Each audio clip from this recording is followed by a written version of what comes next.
ಸರ್ಕಾರಿ ಸಂಬಳ ಅಂದ್ರೆ ಕಾಟಾಚಾರದ ಕೆಲಸ, ಬಂದ ಪುಟ್ಟ ಹೋದ ಪುಟ್ಟ ಅಂತ ಇರ್ತಾರೆ ಸರ್ಕಾರಿ ನೌಕರರು ಅನ್ನೋ ಮಾತಿದೆ ಹರೀಶ್. ಆದ್ರೆ ಸರ್ಕಾರಿ ಕೆಲಸ ಅಂದ್ರೆ ದೇವ್ರ ಕೆಲಸ ಅಂತ ಬಗೆದು ಕೆಲಸ ಮಾಡೋರು ಬಹಳ ವಿರಳ. ಅಂತದ್ರಲ್ಲಿ ಬಾಗಲಕೋಟೆಯ ಈ ಹೆಡ್ ಮಿಸ್ ಲಕ್ಷ್ಮಿ ಪಾಟೀಲ್ ಕೂಡ ಒಬ್ರು. ಹಾಗಾದ್ರೆ ಅವ್ರ ಕೆಲಸ ಹೇಗೆ ವಿಭಿನ್ನವಾಗಿದೆ, ಯಾಕೆ ಅವ್ರು ಇವತ್ತು ಪಬ್ಲಿಕ್ ಹೀರೋ ಆಗಿದ್ದಾರೆ ಅನ್ನೋದಕ್ಕೆ ಈ ರಿಪೋರ್ಟ್ ನೋಡಿ.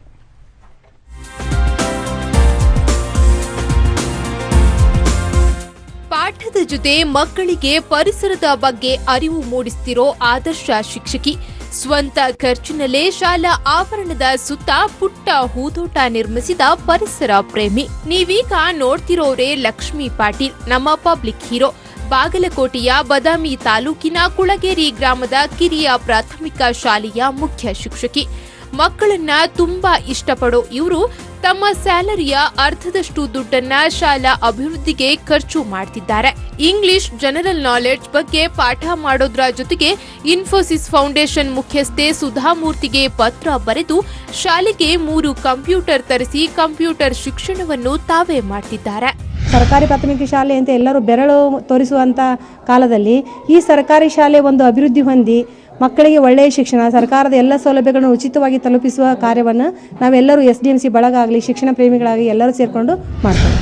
ಲಕ್ಷ್ಮಿ ಟೀಚರ್ ಬಂದ ಮೇಲೆ ಶಾಲೆಯಲ್ಲಿ ಮಕ್ಕಳ ಸಂಖ್ಯೆ ಹೆಚ್ಚಾಗಿದೆ. ಸಂಪನ್ಮೂಲ ವ್ಯಕ್ತಿಗಳನ್ನ ಕರೆಸಿ ಪಾಠದ ಜೊತೆಗೆ ಸಾಮಾಜಿಕ ಪಿಡುಗುಗಳ ನಿವಾರಣೆ ಬಗ್ಗೆ ಮಕ್ಕಳಿಗೆ ಜಾಗೃತಿ ಮೂಡಿಸುತ್ತಿದ್ದಾರೆ. ಭಾಳ ಶ್ರಮ ತಗೊಂಡು ಇಷ್ಟೆಲ್ಲ ಸಾಧನೆ ಮಾಡಿದ್ದಾರೆ. ಅದಕ್ಕೆ ನಮ್ಮ ಊರಿನವರು, ನಮ್ಮ ಹಿರಿಯರು ಎಲ್ಲರೂ ಸಹಕಾರ ಕೊಟ್ಟರು.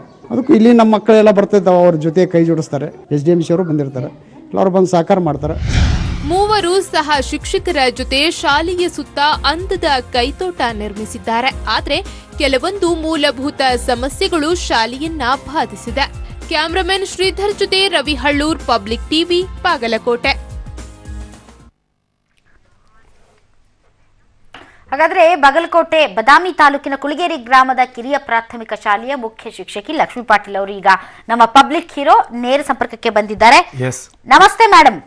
ನಮಸ್ತೆ ಮೇಡಮ್, ಹೇಳಿ ಮೇಡಮ್. ನಾನು ಆಗ್ಲೇ ಓಪನಿಂಗ್ ಅಲ್ಲಿ ಹೇಳ್ತಾ ಇದ್ದೆ, ತಾವು ಕೇಳಿಸ್ಕೊಂಡ್ರೆ ಇಲ್ವೋ ಗೊತ್ತಿಲ್ಲ, ಸರ್ಕಾರಿ ಸಂಬಳ ಅಂದ್ರೆ ಕಾಟಾಚಾರ ಕೆಲಸ ಅಂತ. ಅಲ್ಲ ಮೇಡಮ್, ಅದು ಒಂದು ನಿಷ್ಠೆಯ ಕಾರ್ಯ ಮೇಡಮ್, ನನ್ ಮಟ್ಟಿಗೆ ಮೇಡಮ್. ಬೇರೆಯವ್ರಿಗೆ ಅರ್ಥ ಆಗಲ್ಲ ಆತರ. ಹೇಳಿ ಸರ್. ಬೇರೆಯವ್ರಿಗೆ ಯಾಕೆ ಅರ್ಥ ಆಗಲ್ಲ ಆತರ? ಅದು ಅವರವರ ಅನುಭವಕ್ಕೆ, ಅವರವರ ಭಾವನೆಗಳಿಗೆ ಸಂಬಂಧಿಸಿದಲ್ವಾ ಸರ್ ಅದು.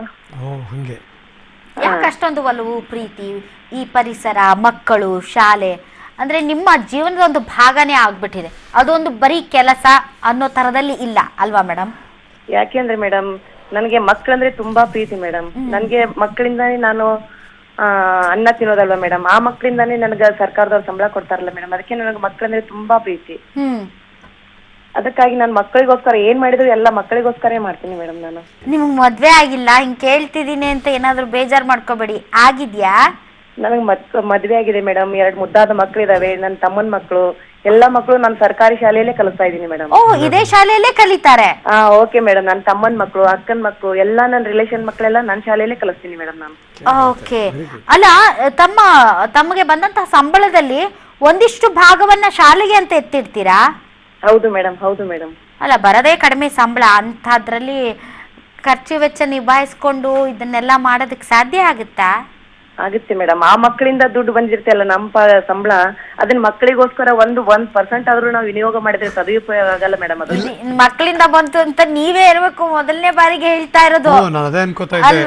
ತುಂಬಾ ಜನ ಮಕ್ಕಳು, ಇದು ಒಂದು ನನ್ನ ಕಾರ್ಯನೇ ಒಂದು ಗುರು ಕೊಟ್ಟಂತ ಕಾಣಿಕೆ ಮೇಡಮ್. ನನ್ ಗುರುಗಳು ನನಗೆ ಹೇಳ್ಕೊಟ್ಟ ಪಾಠ ಮೇಡಮ್. ಅಲ್ಲ ಮೇಡಮ್, ಮಕ್ಕಳು ಕೊಡ್ತಿರುವಂತ ಹಲವಾರು ಸೌಕರ್ಯಗಳಲ್ಲಿ 1% ತಾವೇ ಬಿಸಿ ಊಟದಲ್ಲೇ ಬೇಳೆ ಮಸಾಲೆ ಎಲ್ಲ ಎತ್ಕೊಂಡು ಹೋಗುವಂತ ಸಂದರ್ಭದಲ್ಲಿ ಮಕ್ಕಳೇ ನನ್ಗೆ ಸಂಬಳ ಕೊಡ್ತಾರೆ ಅನ್ನೋದು ಒಂದ್ ರೀತಿ ವಿಭಿನ್ನ ಡೆಫಿನೇಷನ್ ಅಂತ ಅನ್ಸುತ್ತೆ. ಹೌದು ಮೇಡಮ್. ಅನ್ನಲ್ವಾ? ಯಾರು ನಮ್ಮ ಯಜಮಾನ್ರು, ನನಗೆ ಎಲ್ಲ ನಮ್ಮ ಯಜಮಾನ್ರು, ನನ್ನ ತಮ್ಮ, ನನ್ನ ತಾಯಿ ಎಲ್ರು ತುಂಬಾ ಸಹಕಾರ ಕೊಡ್ತಾರೆ ಮೇಡಮ್ ನಾನು ಶಾಲೆಗಾಗಿ ದುಡಿಯೋದಕ್ಕಾಗಿ. ಓಕೆ. ಈಗ ನೀವು ಸುಧಾಮೂರ್ತಿ ಅವ್ರಿಗೆ ಪತ್ರ ಬರೆದು 3 ಕಂಪ್ಯೂಟರ್ ತರಿಸಿದ್ರಂತೆ? ಹೌದು ಮೇಡಮ್, ಹೌದು ಮೇಡಮ್. ಅವ್ರಿಗೂ ಇದ್ರ ಮೂಲಕ ಅವ್ರಿಗೆ ಧನ್ಯವಾದಗಳನ್ನ ಹೇಳ್ತೀನಿ ಮೇಡಮ್. ಅವ್ರು ನನಗೆ ನಾವು ಧನ್ಯವಾದ ಹೇಳ್ತೀವಿ ನಿಮ್ ಜೊತೆಗೆ madam. Thank you very much Sudha Murthy madam, ತಾವು ಪತ್ರಕ್ಕೆ ಸ್ಪಂದಿಸಿ ಒಳ್ಳೆ ಕೆಲಸ ಮಾಡಿದಿರಲ್ಲ ಅದಕ್ಕೆ. ಆಮೇಲೆ ನಿಮಗೂ thank you very much madam. ನಮ್ಮ ಮಕ್ಕಳಿಗೆ ನೀವು ಇಷ್ಟೊಂದು ಒಂದು ಎಕ್ಸ್ಟ್ರಾ ಒಂದು ಎಫರ್ಟ್ ಹಾಕ್ತಿರಲ್ಲ ಅದನ್ನ ತುಂಬಾ ಮೆಚ್ಚಬೇಕು ಮೇಡಮ್. ಹೌದು ಮೇಡಮ್, ಕಾಯಕವೇ ಕೈಲಾಸ ಅಂತ 12ನೇ ಶತಮಾನದಲ್ಲಿ ಬಸವಣ್ಣವ್ರು ಹೇಳಿದಾರಲ್ಲ ಮೇಡಮ್. ಹೇಳಿದಾರೆ ಅಷ್ಟೇ, ಫಾಲೋ ಮಾಡೋದು ಬಹಳ ಕಷ್ಟ ಇದೆ. ಇದಾರೆ ಮೇಡಮ್, ಹಳ್ಳಿಯಲ್ಲಿ ಇನ್ನೂ ತುಂಬಾ ಜನ ಫಾಲೋ ಮಾಡ್ತಾ ಇದಾರೆ ಮೇಡಮ್, ನನ್ ತರಾನೇ ಇದಾರೆ ಮೇಡಮ್, ಸಾಕಷ್ಟು ಜನ ಸಿಗ್ತಾರೆ. ಈಗ ಕಂಪ್ಯೂಟರ್ಗಳನ್ನ ತರಿಸಿದ್ದೀರಾ, ಕೈ ತೋಟ ನಿರ್ಮಿಸಿದ್ದೀರಾ, ಪರಿಸರದ ಬಗ್ಗೆ ಬಹಳಷ್ಟು ಕಾಳಜಿ ವಹಿಸಿದ್ದೀರಾ, ಇನ್ನು ಸಂಪನ್ಮೂಲ ವ್ಯಕ್ತಿಗಳನ್ನ ಕರೆಸಿ ಸಾಮಾಜಿಕ ಪಿಡುಗುಗಳ ನಿವಾರಣೆಗೆ ಜಾಗೃತಿಯನ್ನ ಮೂಡಿಸ್ತಾ ಇದ್ದೀರಾ. ಇನ್ನು ಮುಂದಿನ ಹಂತ ಯಾವುದು ತಮ್ಮದು? ಮುಂದಿನ ಹಂತ ಇನ್ನು ಮುಂದಿನ 6ನೇ ಕ್ಲಾಸು ಪ್ರಾರಂಭ ಮಾಡ್ಬೇಕಂತ ಇದೀನಿ ಮೇಡಮ್. ಅಲ್ಲಿ 6ನೇ ಕ್ಲಾಸು ಪ್ರಾರಂಭ ಮಾಡ್ಕೊಂಡು ಏನೋ ಒಂದು ಒಳ್ಳೆ ಮಕ್ಕಳಿಗೆ, ಗ್ರಾಮೀಣ ಮಕ್ಕಳಿಗೆ ಯಾವ್ದು ಕೊರತೆ ಆಗ್ತಾರ ಶಿಕ್ಷಣ ಕೊಡ್ಬೇಕಂತ ನಂದೊಂದು ಆಸೆ ಇದೆ ಮೇಡಮ್. ಅದನ್ನ ನೆರವೇರಿಸ್ಕೋಬೇಕಂತ ಪ್ರಯತ್ನ ಮಾಡ್ತಾ ಇದ್ದೀನಿ. ನಂದೊಂದು ಪ್ರಶ್ನೆ ಇದೆ ಲಕ್ಷ್ಮಿ ಮೇಡಮ್, ಈ ಗ್ರಾಮೀಣ ಭಾಗದ ಸರ್ಕಾರಿ ಶಾಲೆಗಳನ್ನ ಮುಚ್ಚಬೇಕು, ಮಕ್ಕಳು ಬರ್ತಿಲ್ಲ ಅನ್ನುವ ಈ ಕಾಲದಲ್ಲಿ ಹೌದು ಸರ್, ಆತರ ಯೋಚನೆ ಮಾಡೋರಿಗೆ ಏನ್ ಸಲಹೆ ಕೊಡ್ಬೇಕು ಅಂತ ಇಷ್ಟಪಡ್ತೀರಿ? ಬೇಡ ಅಂತ ಕೈ ಮುಗಿದು ಕೇಳ್ಕೊತೀನಿ ಸರ್, ಸರ್ಕಾರಕ್ಕೆ ಒಂದು ರಿಕ್ವೆಸ್ಟ್ ಸರ್ ನಂದಿದು. ಬಟ್ ಅಲ್ಲಿ ಮಕ್ಕಳು ಬರ್ತಿಲ್ವಲ್ಲ? ಮಕ್ಳು ನಾವು ಪ್ರಯತ್ನ, ಗುರುಗಳು ನಿಷ್ಠೆಯಿಂದ ದುಡಿದ್ರೆ ಮಕ್ಕಳು ತನ್ನಿಂದ ತಾನೇ ಬರ್ತಾರೆ ಸರ್. ಪ್ರೈವೇಟ್ ಶಾಲೆ ಬಿಟ್ಟು ಸರ್ಕಾರದಿಂದ ಬರುವಂತ ಸವಲತ್ತುಗಳನ್ನ ವಿವರವಾಗಿ ತಿಳಿಸಿದ್ರೆ, ಪಾಲಕರು ನಾವು ಕಲಿಸುವುದರಲ್ಲಿ ಆಸಕ್ತಿ ತೋರಿಸಿದ್ರೆ ತನ್ನಿಂದ ತಾನೇ ತಮ್ಮ ಮಕ್ಕಳನ್ನ ನಮ್ಮ ಶಾಲೆಗೆ ಕಳಿಸ್ತಾರೆ ಸರ್. ಸೊ ನೀವ್ ಹೇಳ್ತಿದ್ದೀರಿ ಸರ್ಕಾರದಿಂದ ಏನ್ ಬರುತ್ತೆ ಅನುದಾನ ಅಥವಾ ಏನ್ ಸೌಕರ್ಯ ಬರುತ್ತೆ ಅದನ್ನ ಪೂರ್ಣ ಪ್ರಮಾಣದಲ್ಲಿ ಉಪಯೋಗಿಸ್ಕೊಂಡ್ರೆ ನಿಜವಾಗ್ಲೂ ಒಳ್ಳೆ ಮಾದರಿ ಶಾಲೆ ಮಾಡಬಹುದು ಅಂತ. ನಿಜವಾಗ್ಲೂ ಮಾದರಿ ಶಾಲೆ ಅಲ್ಲ ಸರ್, ಕರ್ನಾಟಕನೇ ಮಾದರಿ ಆಗುತ್ತೆ ನಂತರ ಎಲ್ರು ದುಡಿದ್ರೆ. ಈ ತರದ ಆಲೋಚನೆ. ಇನ್ನು ಎಷ್ಟು ವರ್ಷ ಸರ್ವಿಸ್ ಇದೆ ಮೇಡಮ್ ತಮಗೆ? ಇನ್ನು 16 ವರ್ಷ ಸರ್ವಿಸ್ ಇದೆ ಮೇಡಮ್ ನಂದು. ಕಾಲೇಜೇ ಮಾಡ್ಬಿಡ್ಬೋದು ಬಿಡಿ ನೀವು. ಕರೆಕ್ಟ್. ಸಾಕು ಮೇಡಮ್, ಸಾಕು, ಇಷ್ಟು ಮಾಡ್ತೀನಿ. ನನಗೆ ಸಣ್ಣ ಮಕ್ಳ ಜೊತೆ ಪಾಠ ಮಾಡೋದಂದ್ರೆ ತುಂಬಾ ಇಷ್ಟ ಮೇಡಮ್. ಪರಿಸರದಲ್ಲಿ ಕುತ್ಕೊಂಡು ಅದರ ಬೆಳವಣಿಗೆ, ಯಾವ ಸಸ್ಯ ಹೇಗಿರುತ್ತೆ, ಯಾವ ಹೂ ಯಾವ ತರ ಇರುತ್ತೆ, ಅದನ್ನ ಹೆಂಗ್ ಬೆಳೆಸ್ಬೇಕು, ಗೊಬ್ಬರ. ನಾಳೆ ಎಲ್ರು ಜಾಬ್ ಸಿಗಲ್ಲ ಮೇಡಮ್, ಅವ್ರಿಗೆ ಜೀವನೋಪಯೋಗಕ್ಕಾಗಿ ಒಂದು ಪರಿಸರದ ಕಾಳಜಿ ಮೂಡಿಸ್ಬೇಕಂತ ನನ್ನ ಆಸೆ.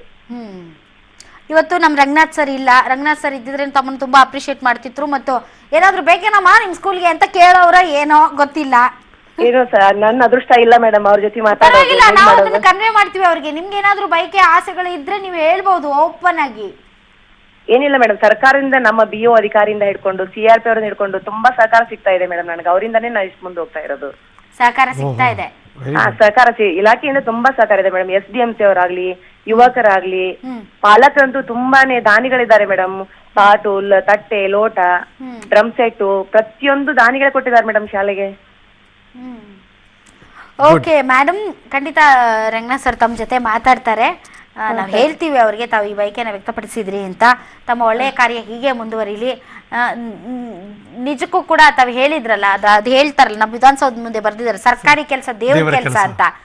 ನಿಮ್ಮಂತವ್ರನ್ನ ನೋಡಿದಾಗ ಇರಬಹುದೇನೋ ಅಂತ ಅನ್ಸುತ್ತೆ. ಇನ್ನೊಂದು ಮೇಡಮ್, ಸಾಧನೆಗೆ ಅಸಾಧ್ಯವಾದದ್ದು ಯಾವುದೂ ಇಲ್ಲ, ಆದರೆ ಸಾಧಿಸುವ ಛಲ ಮನುಷ್ಯನಲ್ಲಿದ್ರೆ ಏನನ್ನಾದ್ರೂ ಸಾಧಿಸಬಹುದು ಮೇಡಮ್ ನಾವು. Okay, thank you very much madam. ಇಷ್ಟೊತ್ತು ಪಬ್ಲಿಕ್ ಟಿವಿ ಜೊತೆ ತಾವು ಮಾತನಾಡಿದ್ದಕ್ಕಾಗಿ. ಕರ್ನಾಟಕ ಅಷ್ಟೇ ಅಲ್ಲ, ದೇಶವೇ ಹುಬ್ಬೇರಿಸುವಂತಹ ರೋಚಕ ಸುದ್ದಿ ಅದು ಬೆಂಗಳೂರಿನಿಂದ ಬಂದದ್ದು. IT ರೇಡ್ನಲ್ಲಿ ಸಿಕ್ಕಿ ಬಿದ್ದಿರುವಂತಹ ತಿಮ್ಮಿಂಗಲಗಳು ಚಿಕ್ಕರಾಯಪ್ಪ ಮತ್ತು ಜಯಚಂದ್ರ ಅವರಿಗೆ ಒಂದು ರೀತಿ ಅಕ್ಷಯ ಪಾತ್ರೆಯೇ ಸಿಕ್ಕಂತಾಗಿದೆ ಅಂತ ಅನಿಸ್ತಾ ಇದೆ. IT ಬೆನ್ನಲ್ಲೇ ACB ರಾಜ್ಯಾದ್ಯಂತ ಏಕಕಾಲಕ್ಕೆ 10 ಕಡೆ ನಡೆಸಿದಂತಹ ದಾಳಿಯಲ್ಲಿ ಚಿಕ್ಕರಾಯಪ್ಪ ಮತ್ತು ಜಯಚಂದ್ರಗೆ ಸೇರಿದ 100 ಕೋಟಿ ಬೇನಾಮಿ ಆಸ್ತಿ ಸಿಕ್ಕಿದ್ದು, ಒಟ್ಟಾರೆ ಈ ಭ್ರಷ್ಟರ ಆಸ್ತಿ 250 ಕೋಟಿ ಮೀರಿದೆ. ಈಗೊಂದು ಬ್ರೇಕಿಂಗ್ ನ್ಯೂಸ್ ಬರ್ತಾ ಇದೆ, ಏನು ಅಂತ ನೋಡೋಣ ಬನ್ನಿ. ರೆಡ್ಡಿಗಳ ಕಪ್ಪು ಹಣದ ದಂಧೆ IT ಅಧಿಕಾರಿಗಳು ಬಯಲು ಮಾಡಿದ್ದಾರೆ. ರೆಡ್ಡಿಗಳ ಮನೆಯಲ್ಲಿ 70 ಕೋಟಿ ರೂಪಾಯಿ ಮೊತ್ತದ ಹೊಸ ನೋಟ್ ಅನ್ನ ಜಪ್ತಿ ಮಾಡಿದ್ದಾರೆ. ರೆಡ್ಡಿಗಳ ಬುಡಕ್ಕೆ IT ಬಿಸಿ ನೀರನ್ನ ಇಟ್ಟಂತಾಗಿದೆ.